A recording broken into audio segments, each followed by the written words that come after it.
you got to have a short memory, and Stanich minimizing the damage heading into the second period. And Hardy is just, riding time in this crotch lock. Almost looked like he was scrambling from neutral, but able to finish the period on top. 36 seconds of riding time, up 3-0 heading into the second.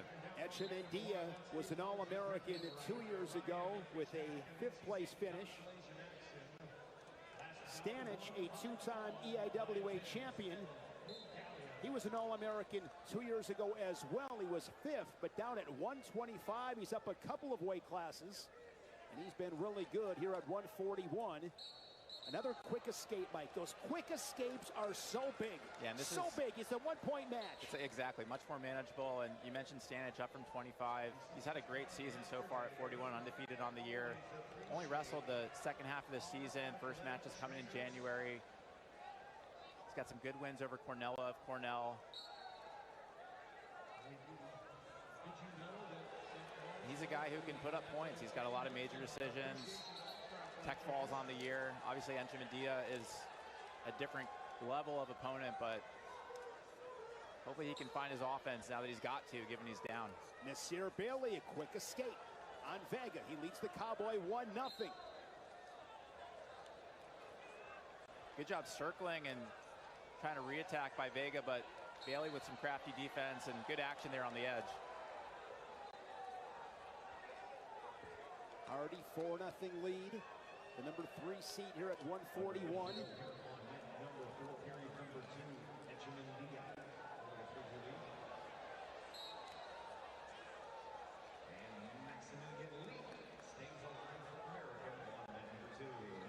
Consolation matches on mats 1 and 2 on your left, 7 and 8 on your right. You win, you move on. You lose, you go home. Semifinals tonight here on Madcast, 8 Eastern. And Vega with some nice head hands defense, getting the corner, getting to his own leg attacks. Out the back door, good job with the hip defense by Bailey, but Vega popping him back up. Waterfall position, you see Bailey draped over the back of the Cowboy. Vega, 45 to go in the first. Vega with those long arms, capturing that far hip. Now he's going to pull that leg in. And gets the takedown. Well done by Vega as he scores the first takedown of the match and leads it 3-1. Now Echemendia goes on bottom.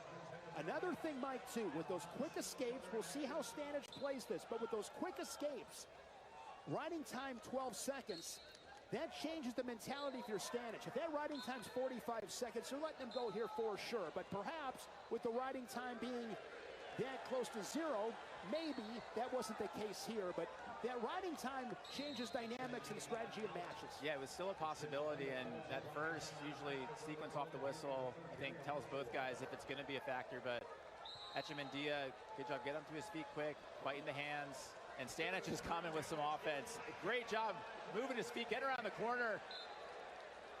Echemendia fighting well, but cutting across. Stanich with the takedown. Each guy with the takedown. Stanich now leading it. His first lead of the match, 5-4. Jesse Mendez pouring it on mat number 3. Bonus point machine. And this is to your point, Shane.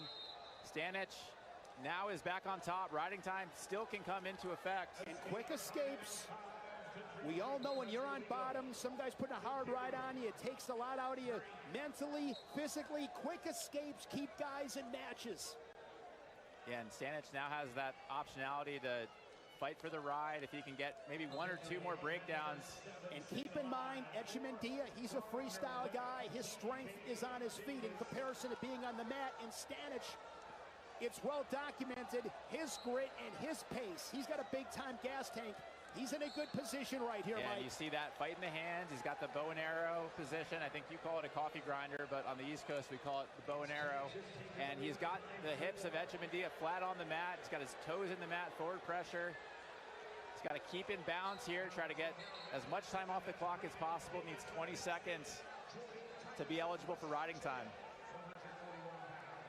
Echemendia scoring the first takedown, but that quick escape to me in short time in the first was really, really big. Hardy up 5-3. Riding time and on factor inside of 60 seconds on mat number 5. Yeah, and Cornella's in on a leg. He's got the bottom leg Turk. He's trying to fight to pop that head out. He's got to get over the knee of Hardy.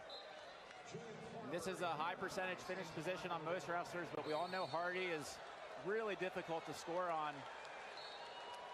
Stanich takes riding time over a minute.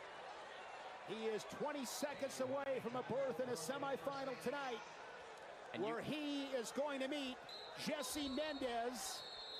Mendez, with the riding time point, is going to get a 16-4 major decision. The two-time reigning national champion is back into the semis. Four-time All-American Jesse Mendez for Ohio State. Stanich and Mendez top half of the bracket tonight at 141.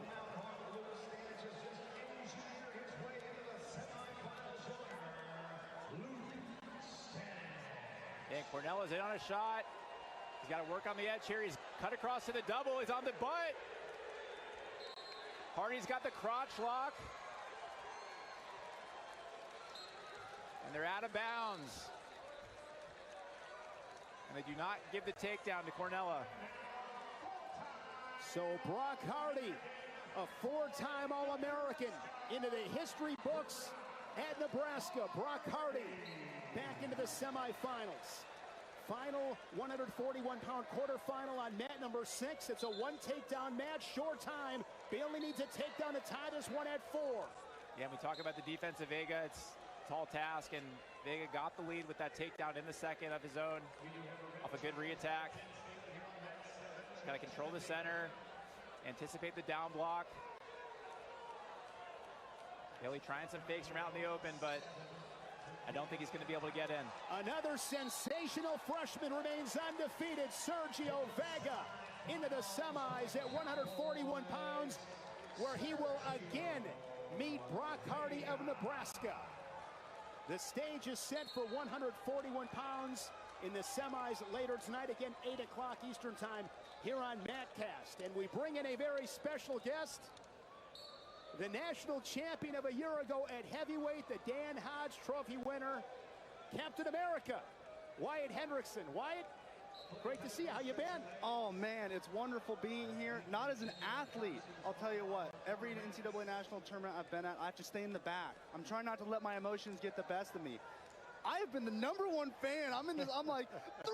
I can be as emotional as I want, and I just got to say, this is something special. I mean, this environment is unlike anything else, bigger than Worlds, anything. I'm so grateful to be a part of it and be here with you guys. What's it been like for you? It's been a year now. Has it hit yet what you were able to accomplish last March in Philly? That was life-changing, a life-changing night for you.